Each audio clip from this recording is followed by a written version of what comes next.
Okay, so we're going to talk about something that's actually very important for people to understand.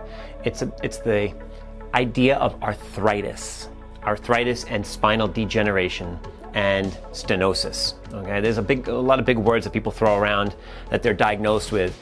The one thing that you need to understand is that degeneration is a process because of spinal instability. It's as simple as that. There's a law in physics. It's called Wolff's Law. And basically, if you have too much pressure on a bone, it's going to grow more.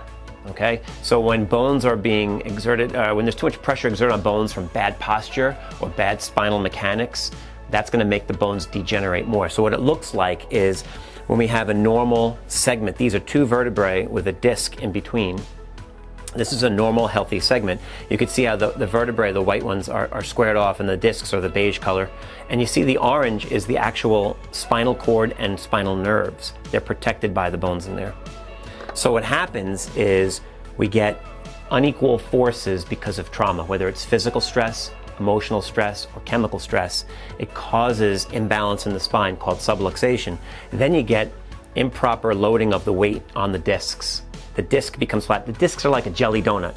Okay, if you look on the top, you can see the disc is round, and in the center there's what they call a nucleus center. It's kind of like a jelly donut.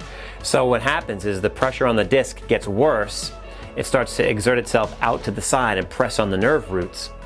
Then you get a situation like this where your body has had this disc that's been so thin that the disc begins to crack and the jelly scoots out throughout the side of the disc, and now you have a herniation.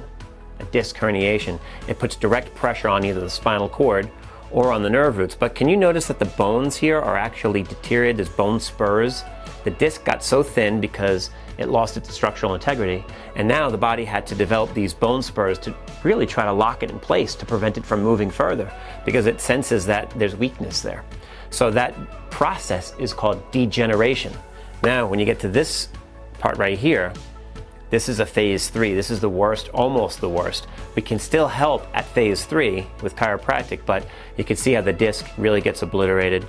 The bones are so deteriorated that they're not moving properly, and the hole where the nerve comes out is what they call stenosed or narrowed. Now when you have this much pressure on a nerve, that nerve root may go down into your sciatic nerve, which goes down your leg, and people can feel that pain down their leg that they call sciatica, which is really just compression of the nerve root at the spine. The same thing can happen in the neck, and it usually happens in the lower neck. On one of the other videos, we talk about forward head posture. With too much forward head posture, you can wind up in this situation where you have nerve root compression at the lower nerves, which go all the way down your arm into your hand. So then people are getting surgeries for carpal tunnel syndrome, when in fact, the numbness and tingling that they get in their hand is really coming from degeneration in the neck. Now, I mentioned we can still help at this stage, okay? It's phase 3.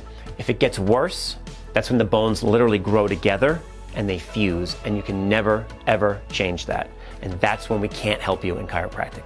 So, as far as degeneration, the one last thing to tell you is it's not an age thing. We see bones that are normally healthy above and below the areas that are degenerated. They're all the same age, so it's not that age caused arthritis. It's spinal damage over time.